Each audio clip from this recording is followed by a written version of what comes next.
our fans for your tremendous enthusiasm, passion, and the love that you have for our great company. Thank you very much.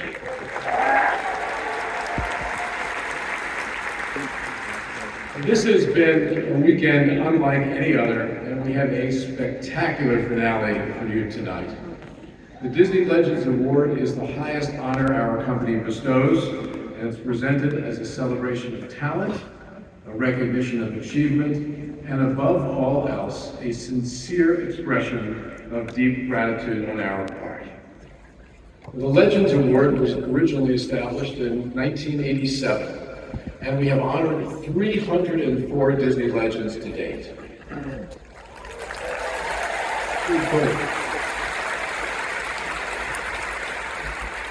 I think all of you know our legends come from all walks of Disney life and virtually every creative discipline. They're bound by the special place that they have earned in our history for their tremendous contributions in service of entertaining and delighting fans around the globe.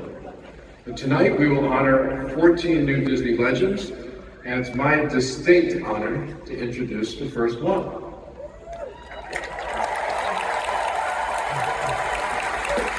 Let's just see for my words whether you can guess what I'm talking about.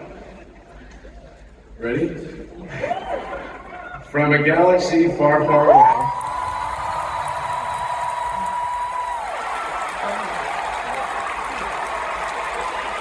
Okay. I can tell you're getting it. To treacherous ancient temples and the furthest reaches of the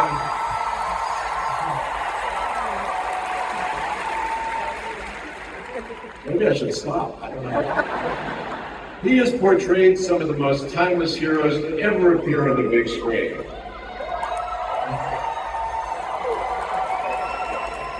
But before he was the captain of the Millennium Falcon or a globe-trotting archaeologist, Harrison Ford was like so many aspiring actors who come to Hollywood in pursuit of their dreams.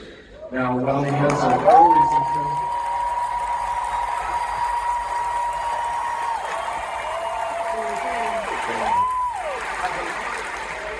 While he had some early successes, it wasn't enough to make a living on, and he continued to work as a self-taught carpenter to pay the bills. Probably still pretty good at that. Now that all changed when he landed the role of Han Solo in George Lucas's Star Wars and established himself as one of the most charismatic actors. He then caught the eye of Steven Spielberg, and in Indiana Jones, Harrison redefined the action hero, injecting his own unique brand of humor in a character that has won the hearts of audiences for over 40 years. For those of us who have gotten to know Harrison and had the pleasure of working with him, what you quickly learn is that the charisma you see on the screen is real, and that's just who he is. He's a man of deep integrity, big-heartedness, with an incredible work ethic. And that dry wit isn't scripted either. It's precisely why he is such a cultural icon. He is the definition of a leading man who stands alone in a category all his own. So take a look. Take one. If the Empire had a new weapon that could do this, I'd know about it. I'd have heard something. Oftentimes when you're sitting in a room saying, we need to find another Harrison Ford, you can't find him. He doesn't exist. Any questions? I'm Captain of the Millennium Falcon. I became very aware of how this movie started moving. Well, let's look argue about it. I remember thinking, that guy Harrison Ford, he's gonna go somewhere. Never tell me the odds.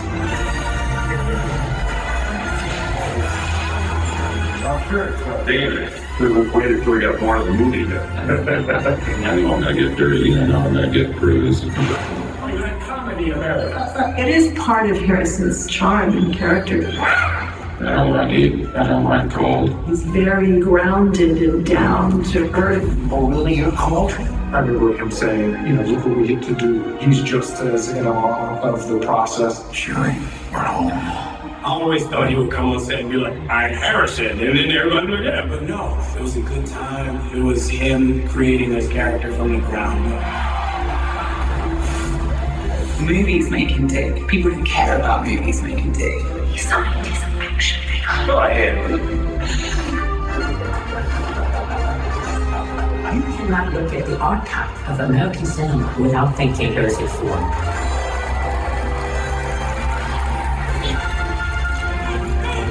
They don't refer to him when they're referring to a particular kind of actor. So when they say Harrison Ford type, I guess that you become an icon. Who are you? Harrison. Harrison.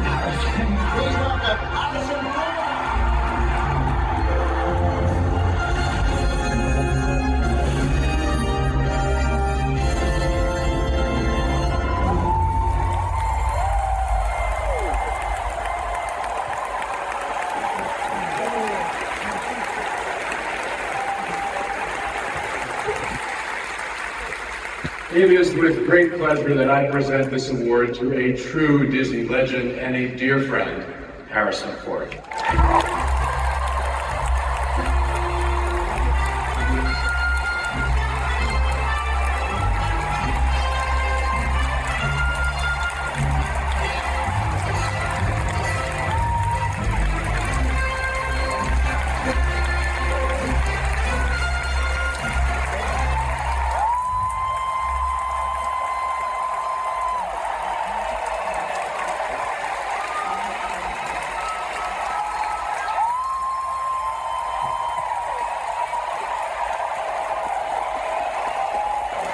Thank you.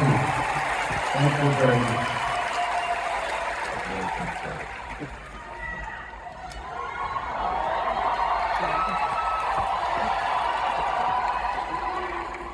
I love you too.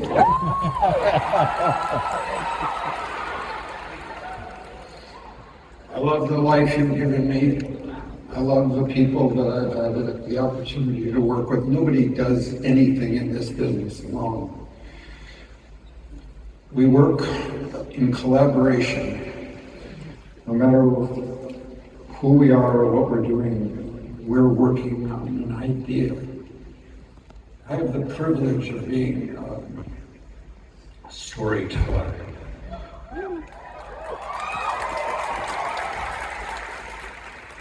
An assistant storyteller.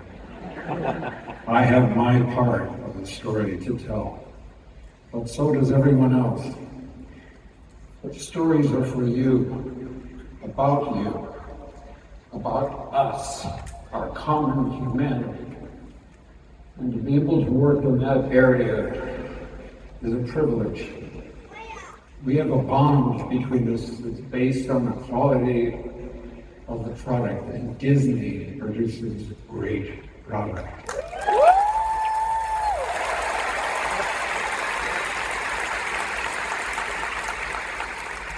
Disney is a giant ship, but a giant ship needs an able captain.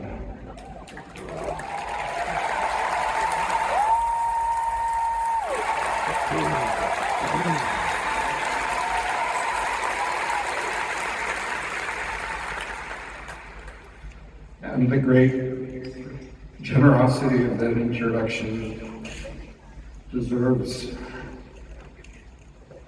my acknowledging how important Bob has been in the work that I have done, and in a creative and business capacity, but he has also become a dear and trusted friend.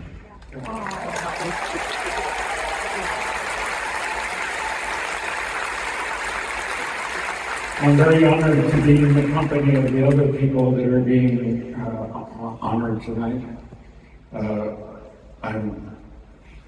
I'm really delighted and a little bit embarrassed by this, but I'm so very grateful. Thank you very much.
continuing the time-honored tradition of celebrating the innovators and icons who make the Disney dream a reality. The people behind the magic who inspire our sense of wonder through creativity, storytelling, and entertainment. This marks the 37th year we have given this award to the artisans who have left an indelible mark on the Walt Disney Company. And I'm super excited to be here, not just as your host, but as a member of the Disney family, and most importantly, as a fan, just like all of you. It is the reason we're here at D23, one incredible community united by pixie dust. And because you are the greatest fans in the world, this year is bigger and better than ever before. None of this is possible without each and every one of you out there. You are the spark that ignites our imagination to create a new dream. Welcome to the Disney Legends Ceremony.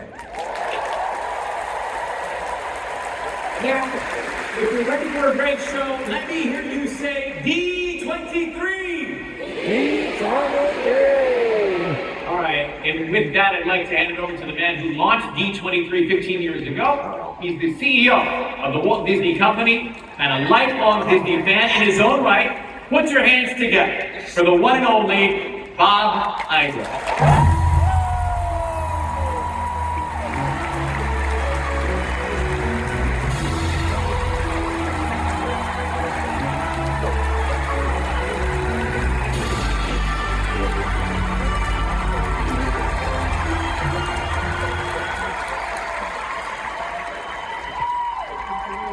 Well, thank you very much.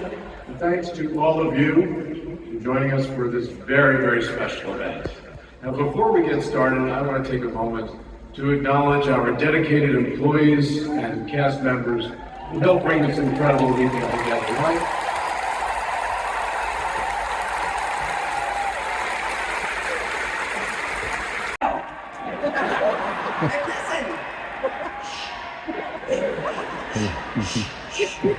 Listen to mommy. I'll only do it if you sing it with me.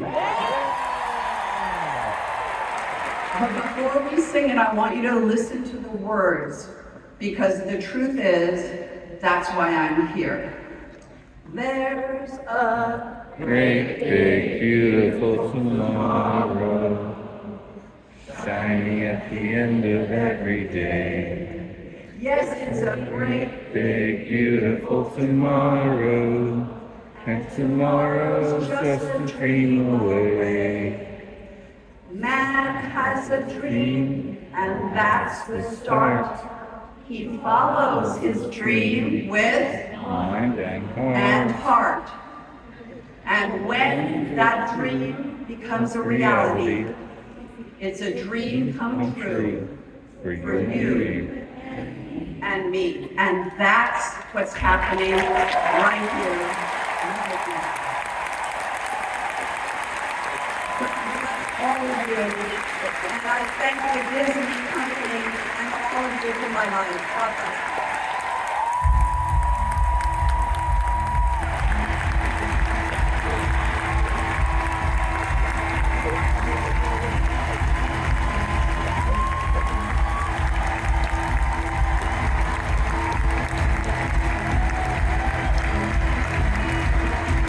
I get to play in Freaky Friday, and one of Jamie's dearest friends is here. Please welcome Academy Award-winning Jodie Foster.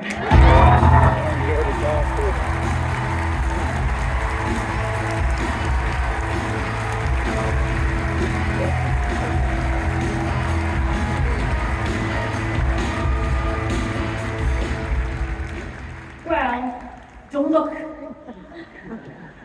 There are many things that my bestie Jamie Lee Curtis and I have in common. So we both grew up in this business, in this city. She, the daughter of two famous movie stars.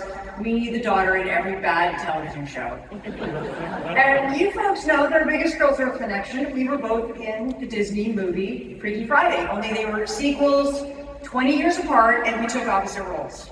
So while her character got to blow bubbles and play guitar, I got to clutch my pearls and flirt with my father.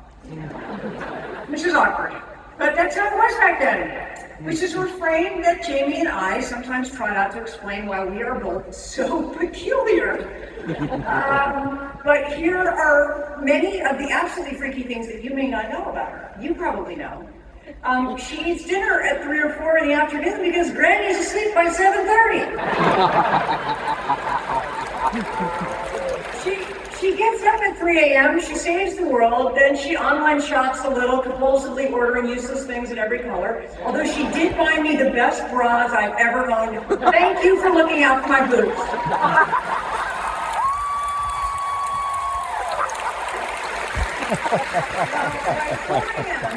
She's driving halfway across town to deliver baskets to people's doors. Sometimes they're filled with books or these incredible scented roses from her garden, little silk ribbons with the beautifully embossed label for My Hand in Yours, the charity she started for Children's Hospital. She is so thoughtful and so generous, such a supportive and kind cheerleader that it just makes me want to punch her in the face. Is that wrong? Apparently the feeling is mutual because when Alex or I make something really good, okay, and maybe we send a picture of it, like a homemade sheet cake or a really good bonfire, she is the first person to text us back in giant capitalized letters, F you! Because the one-ups from Shipgate never gets old. So, for Jamie's induction day, which does sound like periodontal surgery, so I'm just going to say for her legend ceremony, I want to tell you about all the things that I love about her. Her absolutely joyful laugh, especially when her husband Chris does some deadpan cartoon voice, especially good. She is the best mom to her 2 daughters, Annie and Ruby. She shows up for friends and strangers. She cries at the hokiest insurance commercials. She throws that smelly tennis ball for her dog Rudy until her arms fall off. She likes boba drinks, Mexican Cokes, marshmallow peeps, and any kind of garbage Halloween candy that's flying around. There is, however, the brilliant Jamie that the world knows, and that's why we're all here today.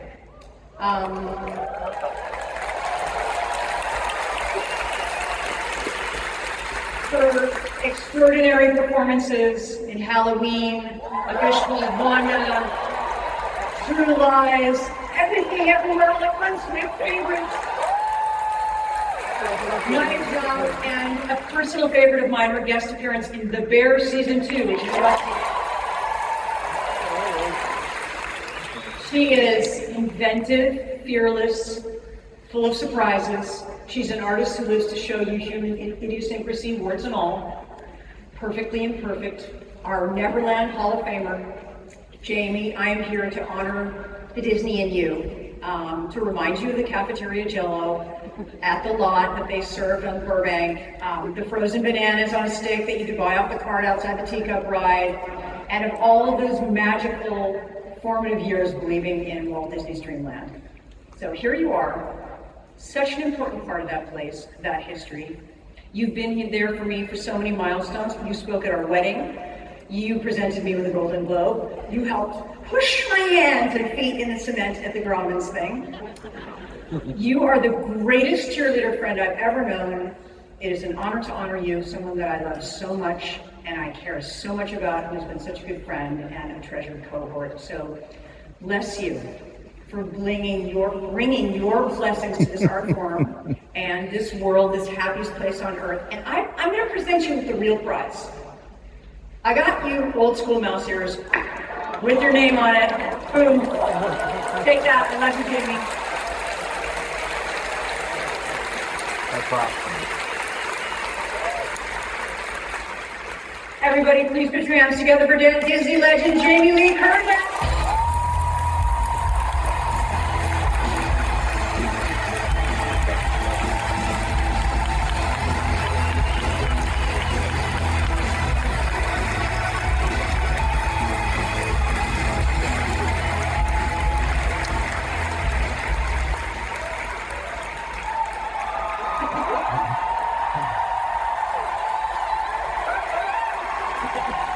Wow, I'm doing it.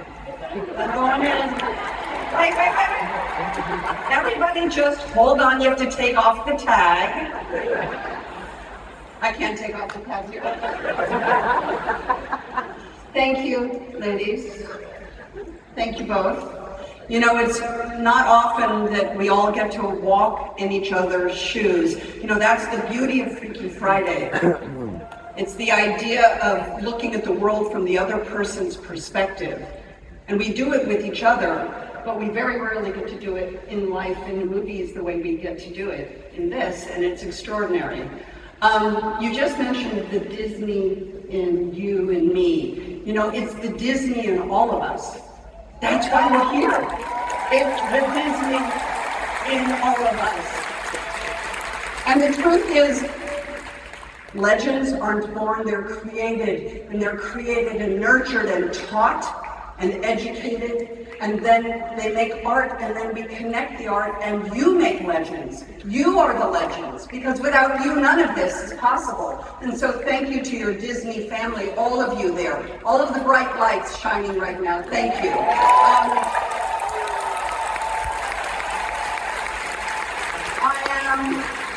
I am born and raised in this city of angels. And as a little girl, my sister and I used to drive to, we didn't drive, obviously, but we were in the country squire station wagon, and we were in the back seat, and there was an unofficial competition of who was going to get to see the tip of the Matterhorn first. And if the first person that said, "I see it," won some prize. But really what it meant was you were about to get to the place that you knew was special and magical. That's why they call it the most magical place, the magical kingdom. There it was, and if you saw the Matterhorn, that was what it was. Now I'm 66. There have been a lot of changes in the world, thank you. Whatever, it's all good. My point is this, the Disneyland that we first went to, with the bananas on the sticks, and is different now. It's change. You know, change happens. It's the only constant in life is change. My favorite ride was the Carousel of Progress. I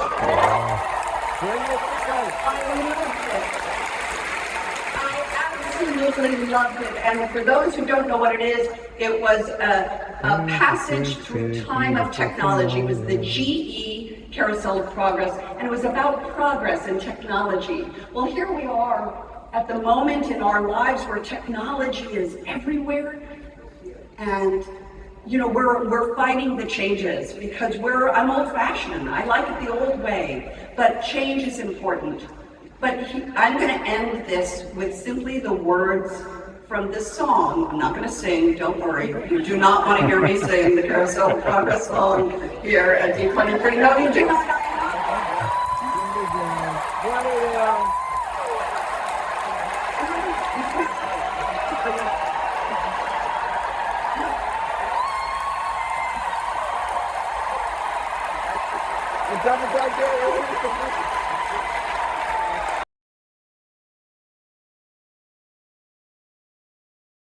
Tell you about my dear friend, Jim Brooks. This man created the Mary Tyler Moore Show. Brooks, Lou Grant, and have you ever heard of a movie called Terms of Endearment? 5 Academy Awards that movie won. And this gentleman walked away with 3 of them. For writing, directing, and best picture. He's a big-time hat trick there. 46 years ago, he cast me as Louis De Palma in a show called Action.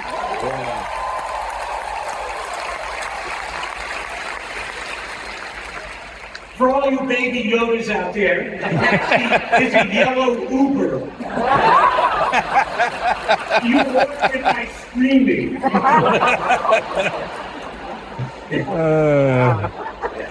I love Danny DeVito.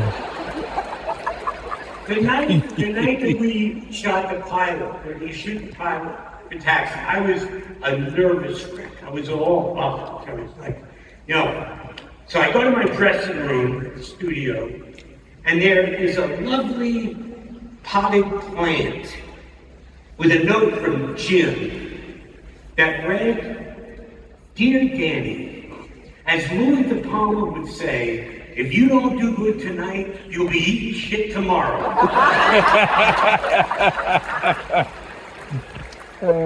Thank you, Disney folks. Because Jim believed in me and threatened me, my life changed forever. Why else would I drive 2.5 hours to Anaheim on a Sunday in August with a hernia? No, I don't have a hernia. I just made that. I was just if you laugh at me after hernia. You did. Love you guys. Look, Jim Brooks is a genius.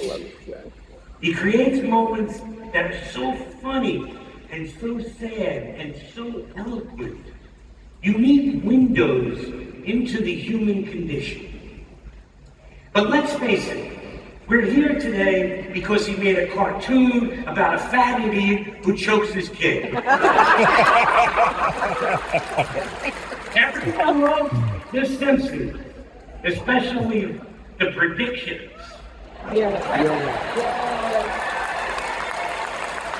Well, I got a prediction for you. There will never be another writer, director, producer like my dear friend. Please help me in welcoming Disney legend, James L. Brooks.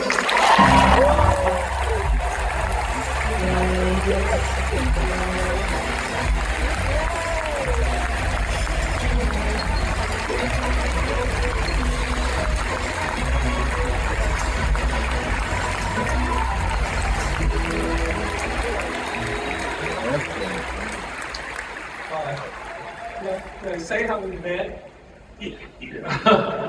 we were auditioning actors for Taxi, and I don't know who Danny was at the time. I don't think. Well, there weren't a lot of people who knew you were at the time.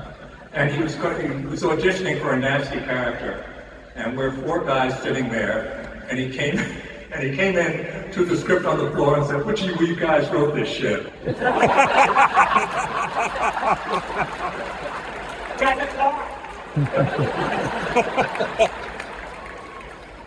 It's amazing. It's nuts for me tonight to be part of this. And as you will soon, unfortunately, learn, public speaking is not my thing, not at all.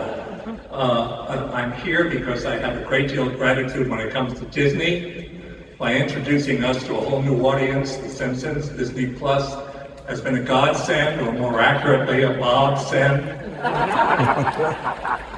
Around here is pretty much the same thing. Disney is also making my next movie, but above all that, because of my problem with speaking, I am so deeply and emotionally indebted to them for limiting this speech to 1 minute. Maybe 15 seconds to go. All of us who work on The Simpsons feel the privilege of doing so, most notably from Matt Groening, who sketched the characters in the outer office while he was making the film.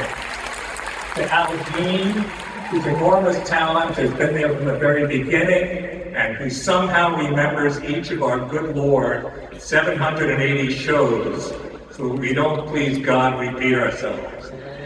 And to Matt Stillman, who has personally launched us into an ever edgier present and future.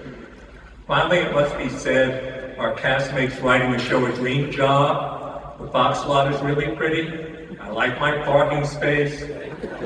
I'm grateful for all and to all. Thanks a lot.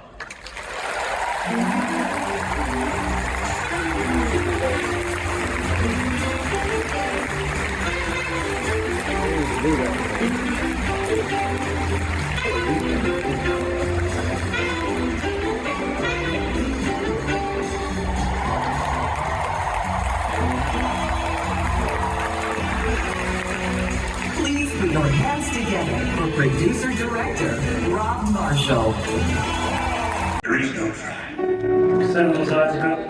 I mean, I just couldn't admire him more, the way he brought that basically molded piece of foam to life. The subtlety and the nuance of the expressions. You know, the other was just completely real to me. I learned it's not about money and it's not about fame. It's beyond that. May the force be with you. Frank, you deserve this. You are one of the great directors. You and I have done my best films together. It is a great honor. Congratulations, Frank.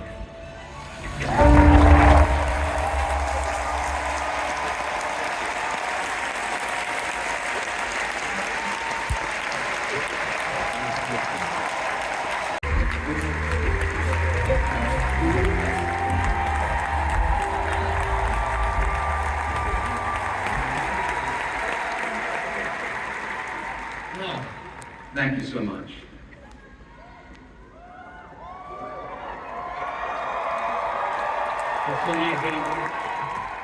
I feel like I'm among friends who just songs. I find it odd, though, to stand here alone, because no one does it find himself or herself. One doesn't work in a vacuum. So there should be hundreds of people on the stage with me, beginning with Jim Henson.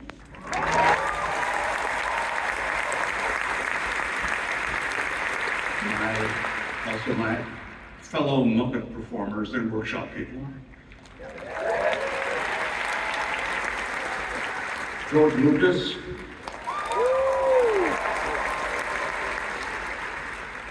My Yoda team, and especially Mark Hamill. And there should be behind me hundreds of crew members, production team, staff, and cast from the movies I directed, with a special nod to the cast to Steve Martin.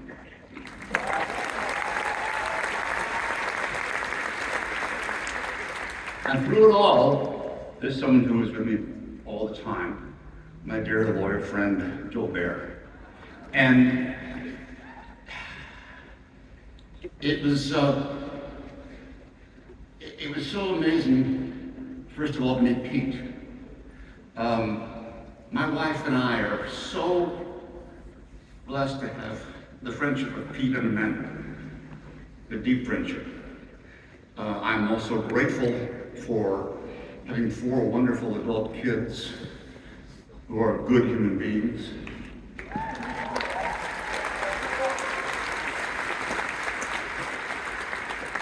And I'm very lucky to have a wonderful, amazing, talented, loving wife, Victoria LeBon.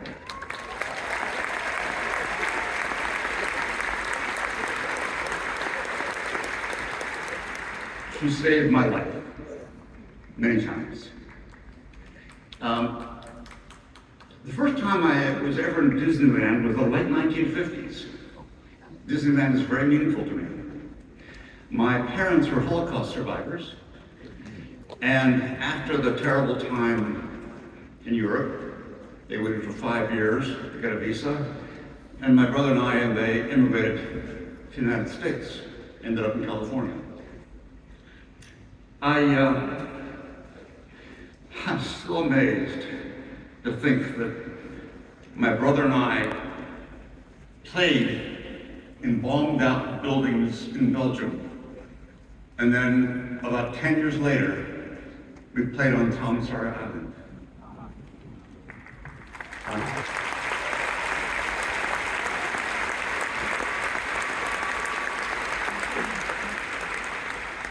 So it is very meaningful to me to be in Disneyland.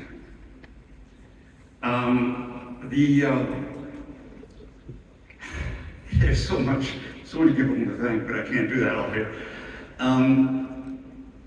When I was, I'm sorry, I just forgot what I was going to say. I was so taken by your reaction. I actually got emotional.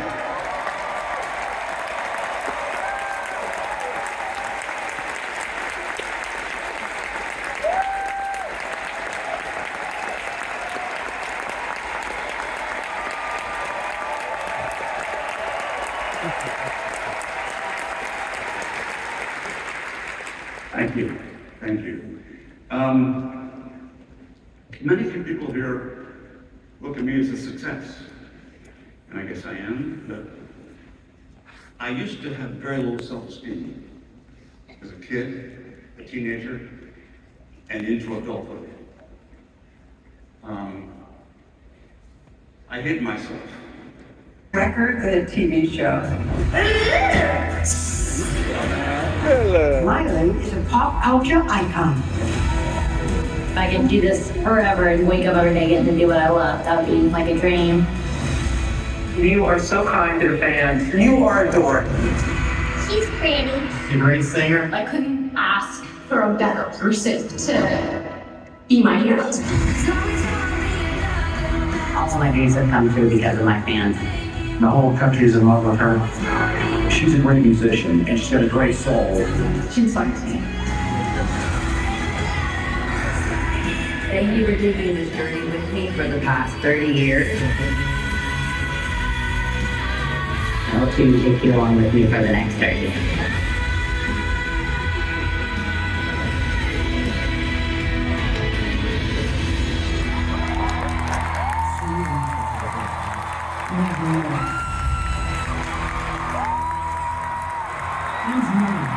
Grammy winner, Lady Wilson.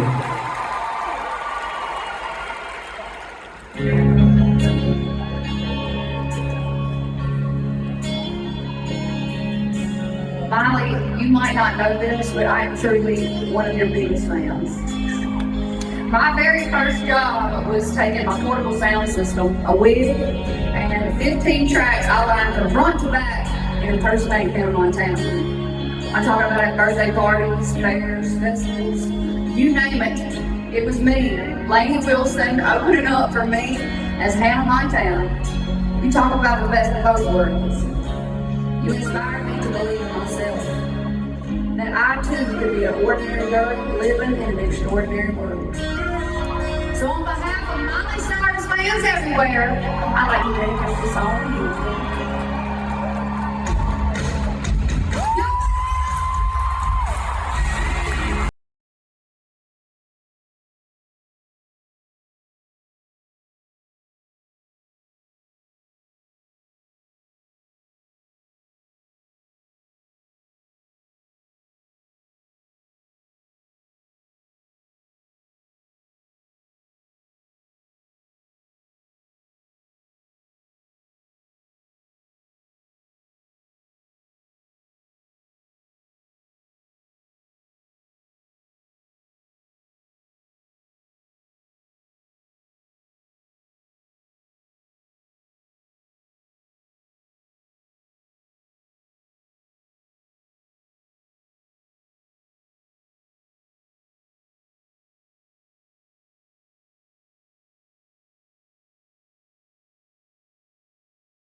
hands together and welcome Disney legend Miley Cyrus.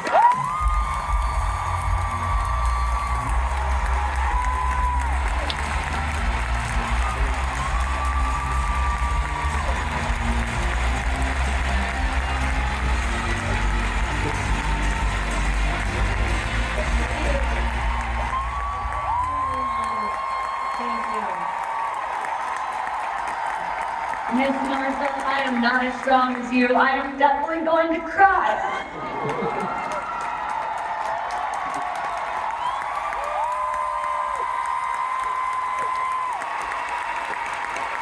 Before we get started, I'm going to let everybody in on a little Disney legend secret. I'm the one that tells you what you're not supposed to know. And what I want to say is that legends get scared too. I'm scared right now. But the difference is we do it anyway. And all of you can do that every single day. It's legendary to be afraid and do it anyway. There is no such thing as failure when you try. That's the only way you lose. The way to win is to try. So here I am. I'll show you. I made 2 speeches. One long, if I'm the badass that I'm supposed to be, and one short, if I get scared. So I want to say thank you. It's such an honor to receive this award. My other legends have said it best. It is all because of you. Everyone in this room, outside of this room, it's all about the fans. And in 2005, Disney was on a mission to rebuild and reimagine the company. That's why they hired Bob Iger and me. I remember this clearly because it was during the auditioning process of Hannah Montana. There was a buzz in that Burbank Disney office where it's rumored that they create all of us Disney kids. I definitely wasn't created in a lab, and if I was, there must have been a bug in the system which caused me to malfunction somewhere between the years of 2013 and 16.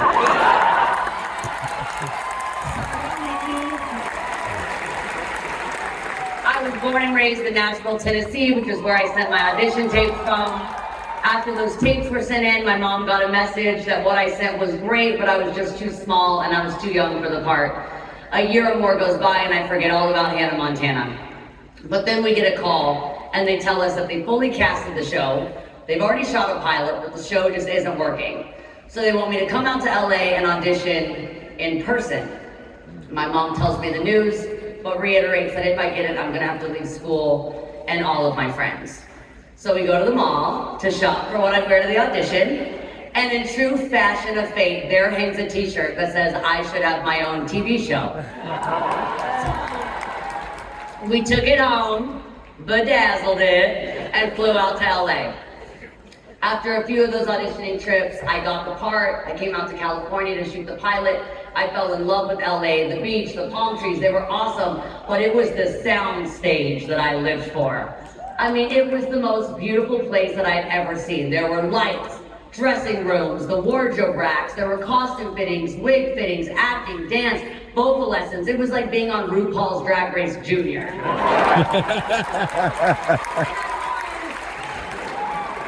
We shot the pilot, I went back to Nashville to wait, but I had gotten a taste of what my life could be like, and from that moment on, I did not want anything else.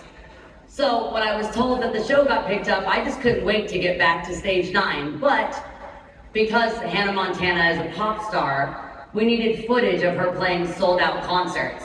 But no one knew who she, aka Miley, was. So they gave away tickets at the Glendale Mall, where I would have my first free concert. And the first song I opened with was titled, "This Is the Life."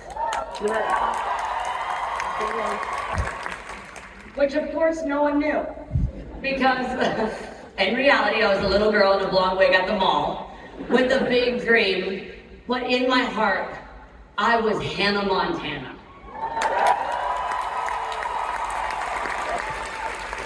And I was so proud to be. Yes!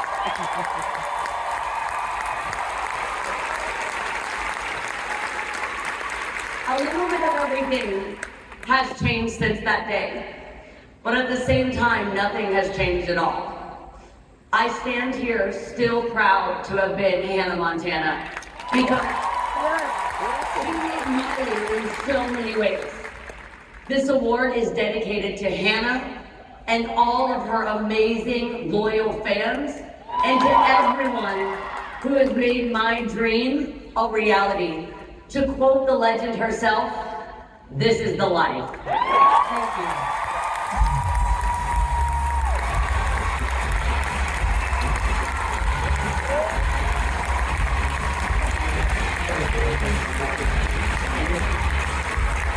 And thanks to Mark Henn's vibrant imagination, Ariel will always be a part of our world.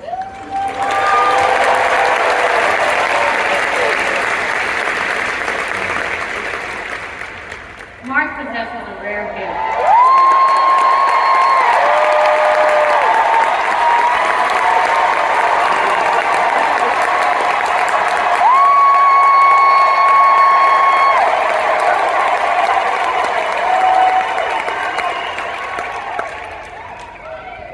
That was pretty cool.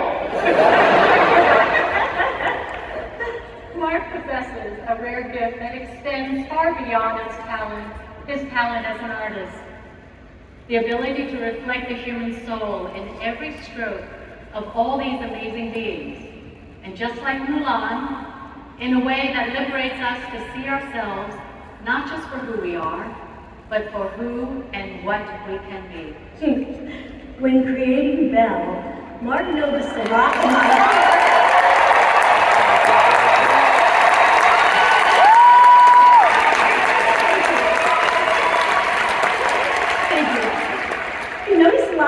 hair that wouldn't stay in place.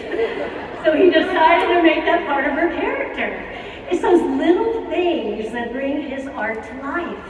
They pull the audience in and allow these fantasy worlds and fairy tales to become real and live in our hearts forever.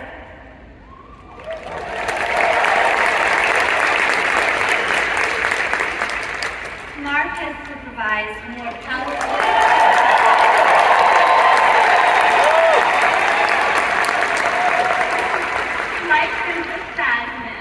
than any other person in the history of the animation studio.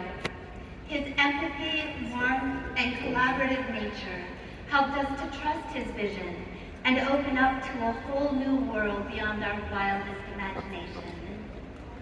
He's so beautiful.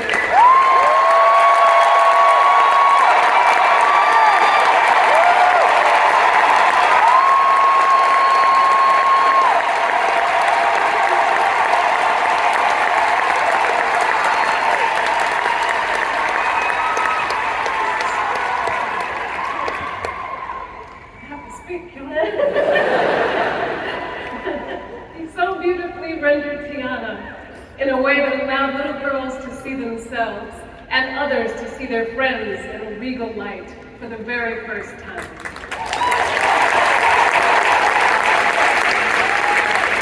A piece of me will always live through her, not just because of my voice, but because Mark made her left-handed, just like me.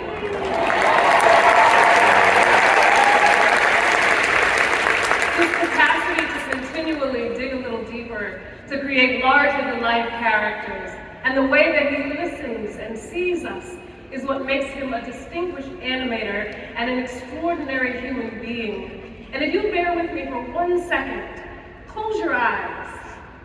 Can you still see what we look like behind our eyes? Because what I know 15 years from the inception of The Princess and the Frog is that I trust Mark to draw Tiana from eyes closed, and she would be as perfect as she was in that moment. And I bet you any one of us who have been gifted to be rendered fantasy from our faces believe that same thing, because you think that he's drawing with his hands, but in truth he is drawing with his heart.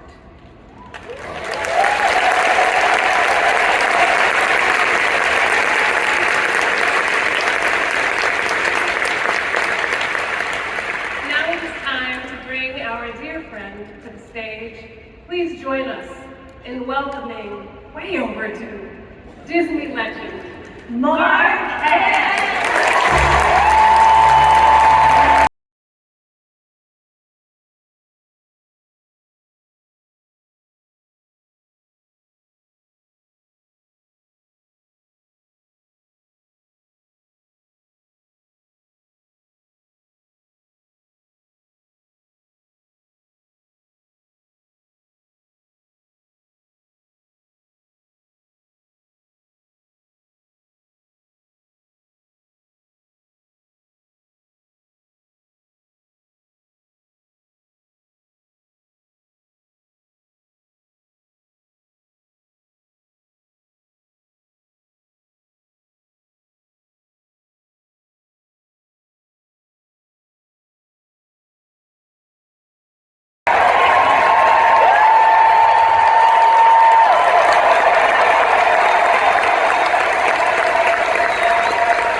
Thank you. First of all, I just want to thank these incredible women. You guys,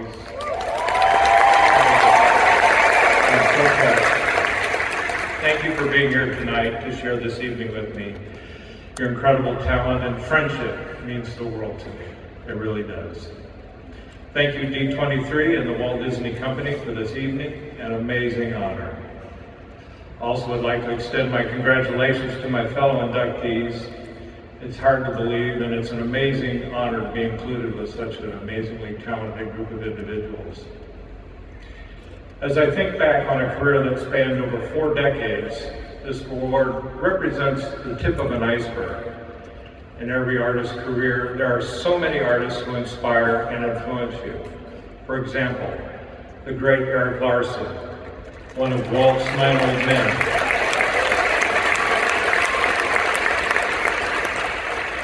Eric taught me and so many others how to be Disney animators, creating magic with paper and pencil. Bernie Mattinson. Bernie, unfortunately, we lost last year, but Bernie had a 70-year career at Disney. He was kind of like a second father to me. As director of Mickey's Christmas Carol, he gave me my first chance to be a supervising animator, animating Mickey Mouse.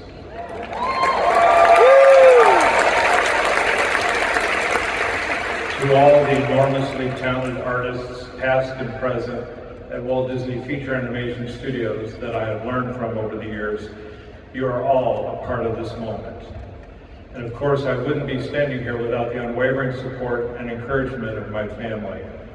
My parents, Bob and Marge, my sisters, Cindy and Beth. Beth, of course, was the muse to find Jasmine. My wife, Debbie, our children, Jennifer and Gray, who have now blessed us with 3 new princesses. Evelyn, age 8, Ainsley, who's almost 6, as she tells me, and Lily, who is 6 months.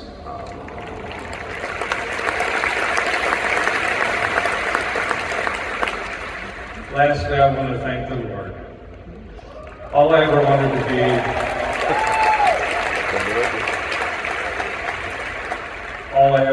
to be was a Disney animator, and God blessed me with that opportunity.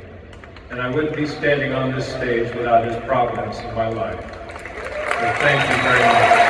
Thank you.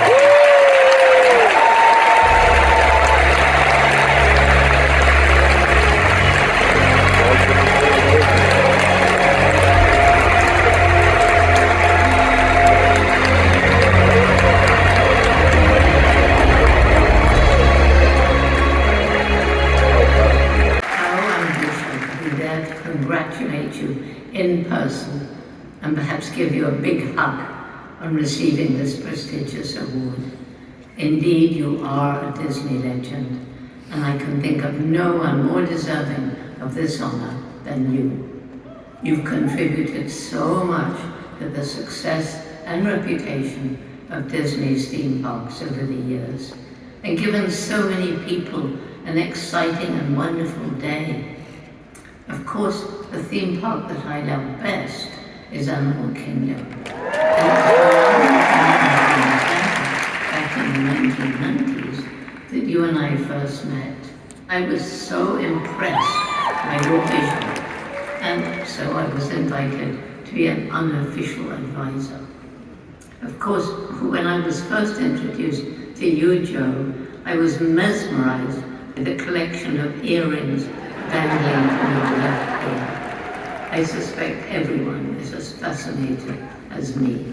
Since that first meeting, my admiration for your work and your imagination has continued to increase.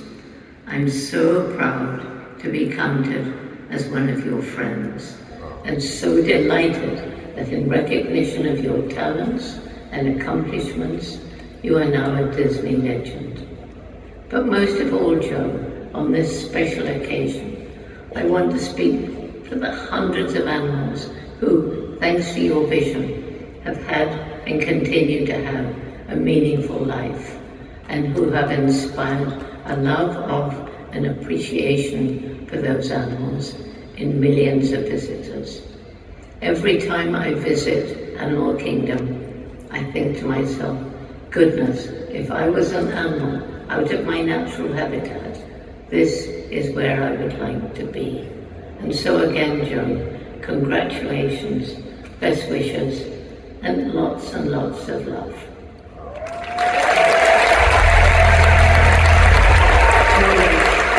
And being a genius can come in all kinds of forms. And here at Walt Disney Imagineering, Joe is special in that way. Joe Rohde is an explorer, bigger than life personality. So influential, passionate. He's very much a visionary. And lucky for us, he happens to be an incredible designer of immersive experiences. If you're working with Joe, you are going to be working on something pretty spectacular. That's the tree of life behind me. It is 14 stories tall. I don't think there's anybody on this planet who could have brought Animal Kingdom to life like Joe. Joe has always thought about conservation and culture first. He's made it not only look good, but also good for the animals as well. When we started on No Money, Joe basically challenged everything and said, is this right for the culture of the community? What Joe Rohde did was bring the indigenous artists to the table, and that was weaved into the fabric of our resort. Joe Rohde really understood Avatar. He really understood what we were trying to do. I remember when we were told we were going to build Pandora. So I'm like, how are we going to do that? And Joe told me, you just have to think through it. And so for Joe, this way of being an Imagineer is do your homework, do it well, be thoughtful, be intentional, and then the sky's the limit.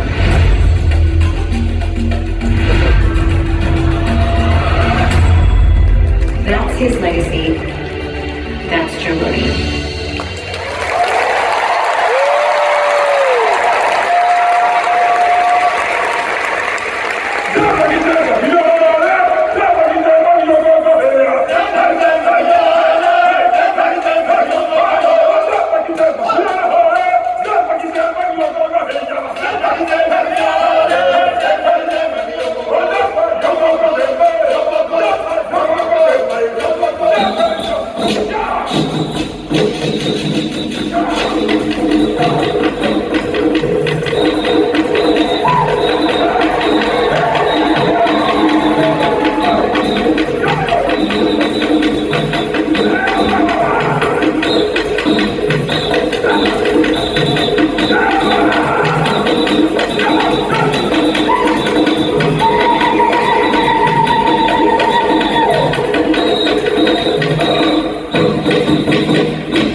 Jordan!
Thank you very much. Of course, it's a great honor to be counted as a Disney legend, to participate in this history, and it's to even be considered in the same breath as the other honorees this evening, all fabulous and talented, extraordinary people receiving this recognition, is amazing. I really have only a couple things to say, which may surprise you if you know me, but I will try to be brief. First has been said before, from Harrison Ford on, none of this is done alone. I owe everything that I am to others. First of all, to Melody, my wife, my lifelong love. Without whom I can't find the soul. I can't do anything. My boys, Helen and Brent, who keep me young and make me laugh every time I see them. And then to all the mentors and patrons who had the patience to guide me and consider me worthy, the teammates and the partners who frankly did the lion's share of all the work for which I am credited. Please thank all of them.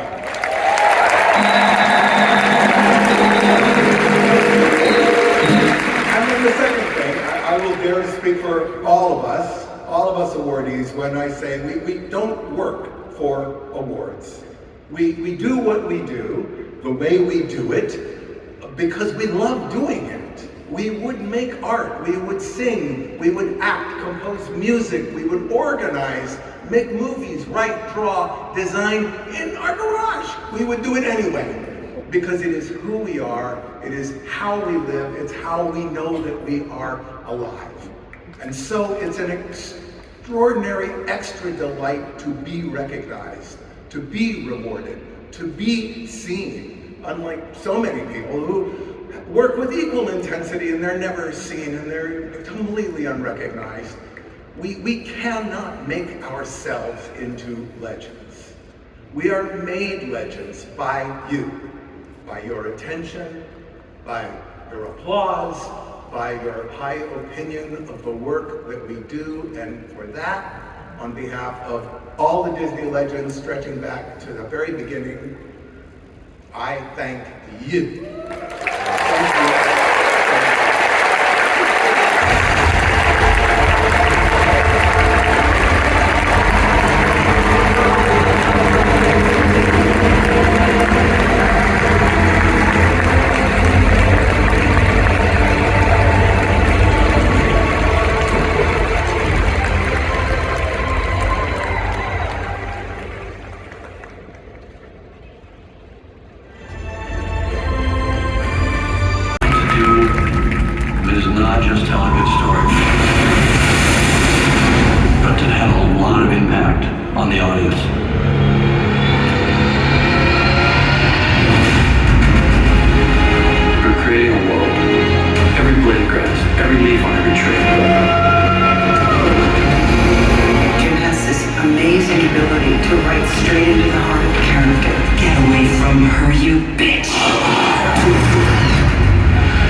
Producing his vision and also his knowledge about everything.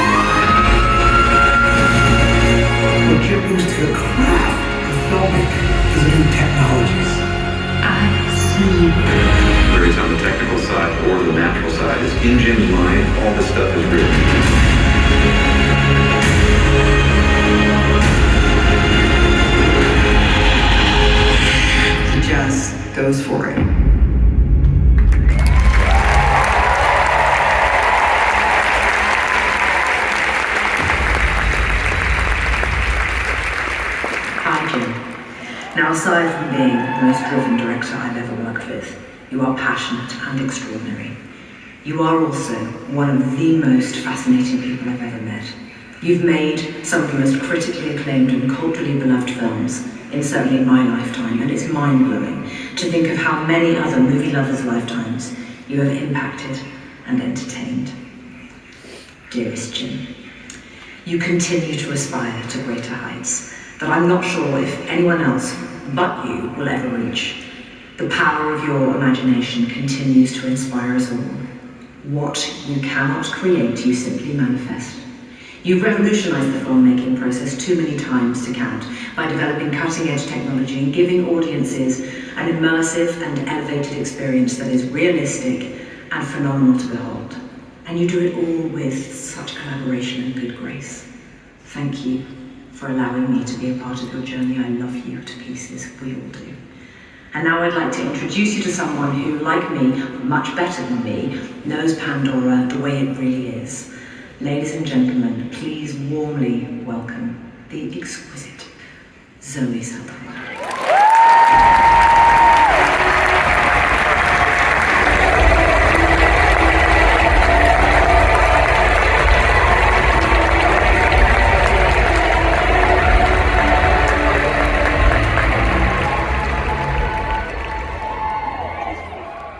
Buckle up, folks, because I'm going to tell you what it's like to work with the one and only James Cameron. We were filming this epic scene in Avatar, and I thought I was giving it my all, running like my life depended on it. But Jim, oh Jim, he takes off his headphones and he comes up to me and goes, "What is that? What was that? You call that running? That's not running, girl. You have to learn how to run." And just like that, my running career was over before it even started. But that's okay. I'm grateful to Jim for teaching me how to run like I'm in a marathon, because you were teaching me to be better. And I thank you for giving me the best gift a director can give an actor: job security. Well, because I'm going to be collecting my pension by the time the last Avatar movie hits theaters, everybody. Working with you has been a wild ride, Jim. Your passion, your dedication, and your eye for detail are truly unmatched. But beyond all that, I thank you for making me laugh, for making me cry, for making me blue, and for keeping things light on set.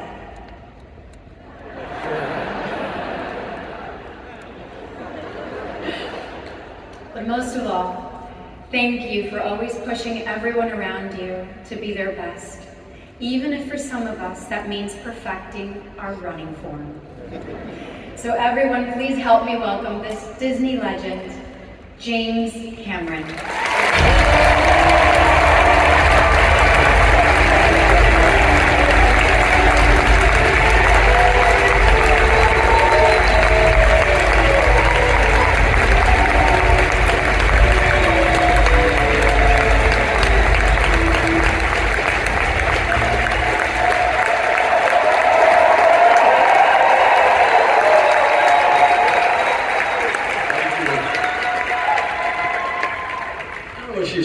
She actually runs beautifully. She's like a human anther.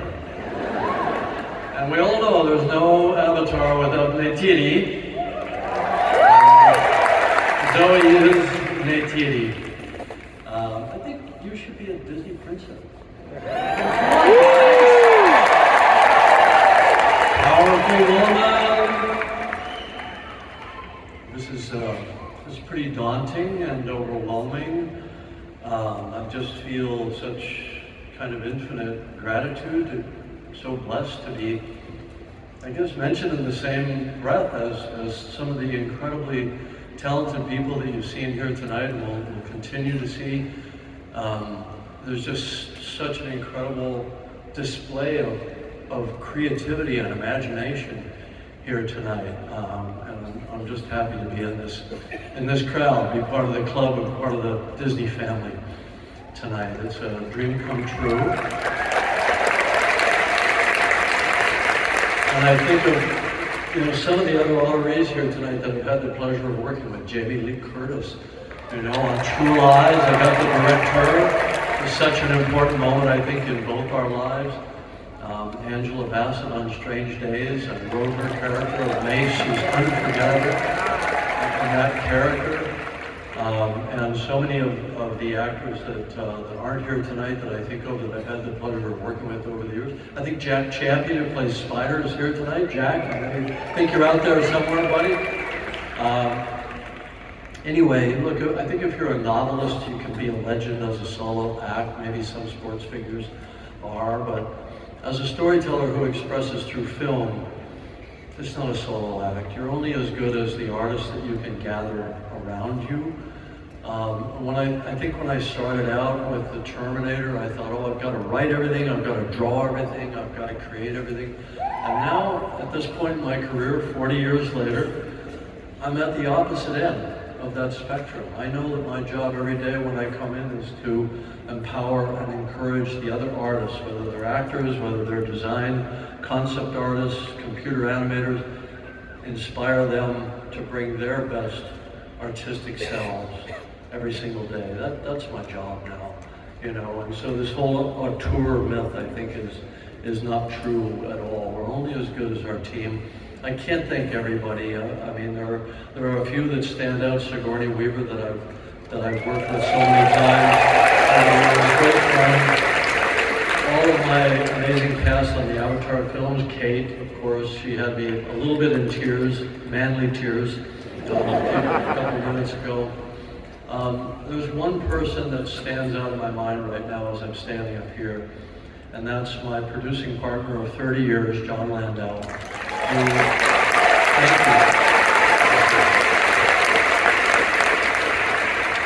you. He would have loved this moment. He's standing here with me right now. He left our world 4 weeks ago. All of us in the Avatar family miss him dearly and will continue to miss him, and we make it our goal now to carry on his legacy.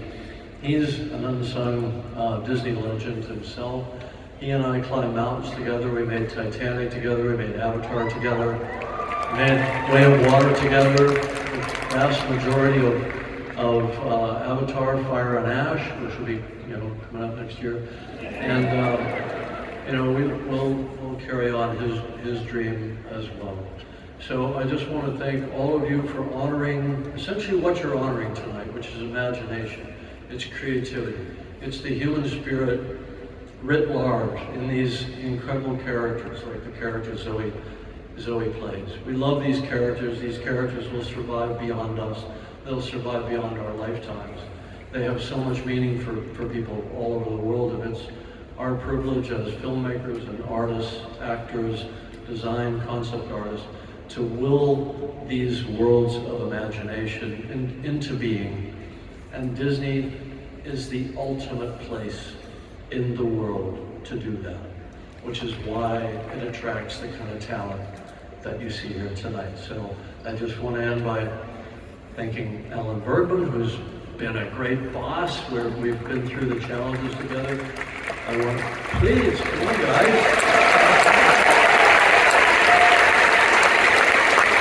I want to thank Bob Iger for believing in Avatar. Making it happen. So anyway, thank you so much.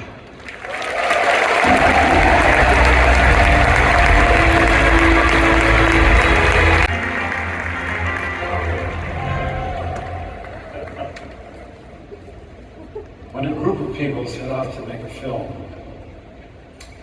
they spend months in close collaboration. It's a process that is as rewarding as it is challenging. In all of my experiences making films, there's one part of the process, one all-important collaboration that has brought me a unique form of joy.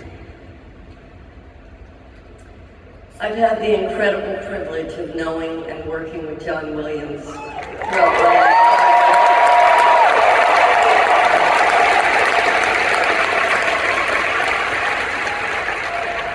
throughout my entire career, beginning unforgettable score for Raiders of the Lost Ark.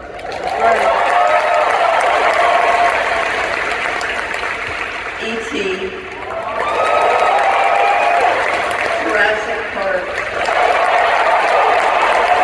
the beautiful and haunting hymns for Lincoln, and of course the iconic themes for Star Wars.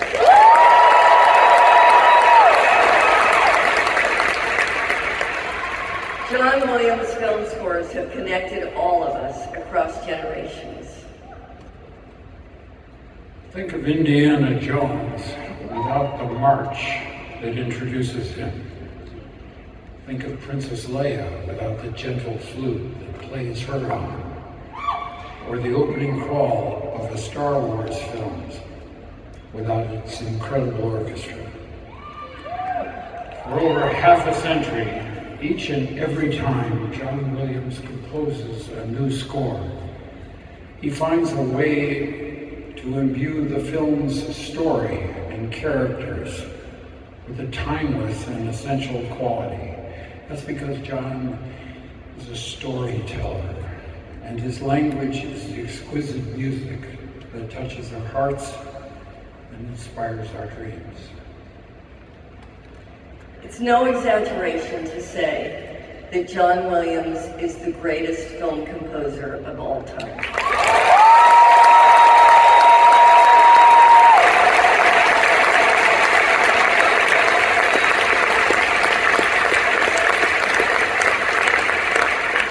His music has transcended cinema and become a part of our global culture, touching the hearts of billions, both young and old. John's music has done as much to keep classical music alive as it has to shape the world of film.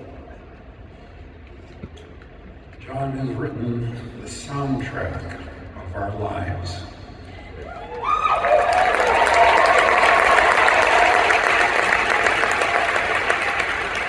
Let's take a look at some of the incredible work that he's done.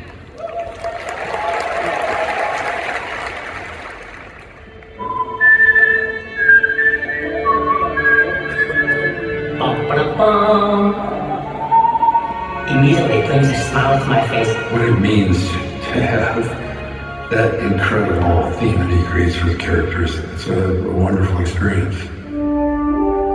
The John Williams score, you can't underestimate what that gave us. I mean, it added a grandeur and a gravitas we never would have had. Johnny gave such detail to every single heart-stopping moment. He creates these unforgettable themes that connect people to each one of these movies.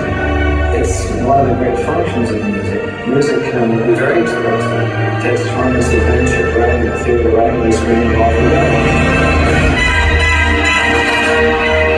He just has that signature. That theme comes on. There's no doubt what that movie is. Watching him work is amazing. Very Steve, with Daisy, that's really... He's such a nice guy. The kindest, nicest, easy to work with, wonderful person that's ever lived on this planet or any other planet. This is so historic, John. The greatest composer, conductor in the universe, John Williams.